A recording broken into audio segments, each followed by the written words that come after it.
I need to have a private chat with you about a promotional opportunity. There's no hooks involved. It's not scammy. It's not going to be talked about by any organization because it's too sophisticated. But I think if you don't pay attention to it and at least understand the ideas around it, because the ideas are transferable to other subject matter, but in this particular situation it's a very unique opportunity, very rare, very interesting, and very compelling. You've heard about it before, but Joe Paschal is the head of a project called the Junkraft. He's also a researcher in the Algelita Research Project, which studies the effects of plastic pollution in the ocean. Now, this is a subject that's been on Oprah, it's been on TED, you'll hear my dog in the background, it's been on, it's gotten lots of media coverage, it's underrepresented in your community, it doesn't get a lot of airplay.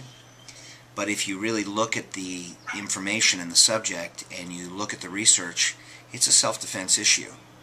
It's very relevant to today, very newsworthy, and it contains in it something that everybody can play a part in, and that is the reduction of disposable plastics. There's something people can do when you teach them about it. Now, what I propose, learn about this subject, form a union with Joel, because there aren't many topics we can embrace in our school where we get to talk to the number one person, where the actual researcher in the field who's on the boat, who's taking the plastic studies, and who's out there is actually somebody we're closely connected to. Here's how it works. You need to have a presentation which is already capable of blowing people away because it has TED video, it has national press, the websites are fully developed, the subject matter has been broken down in a way that you can talk about it just by borrowing the verbiage, right? You can have a direct connection to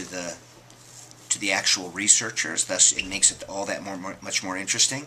And all you have to do is tie in how the oceans and disposable plastics relate to the quality of life, to self-defense issues about the quality of life.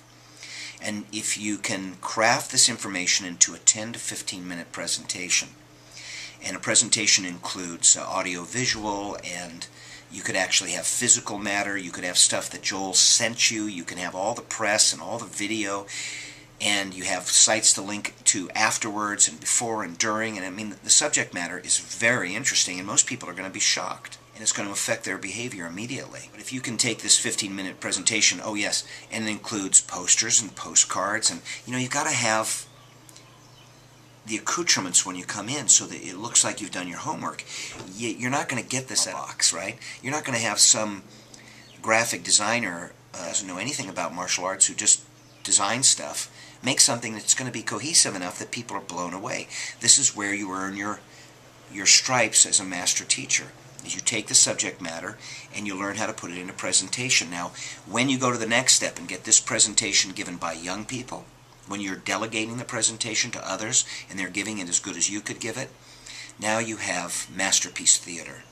Now you have something that opens doors for you that kicking and punching and grappling will not do, ever. It's a self-defense issue. We don't have to stretch very far, and you're doing your community service, and it can be tied directly into tangible action in the reduction of the use of plastics, which is the right thing to do.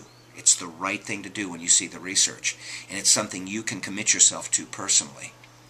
And it's about awareness and consciousness and being a steward of the planet. This is a self-defense issue for masters like you.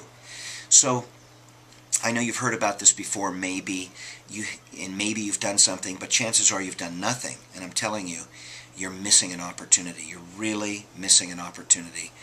And I wish I could come over and twist your arm and make you do it, but I hope this video gets you to look deeply at it. The process is to cultivate a presentation that's shocking and wonderful and TED-like for your own community, given by you and your students, to educate people in your community about things that empower them and that give them a sense of what your mission is in the world. All right, that's the end of my lecture.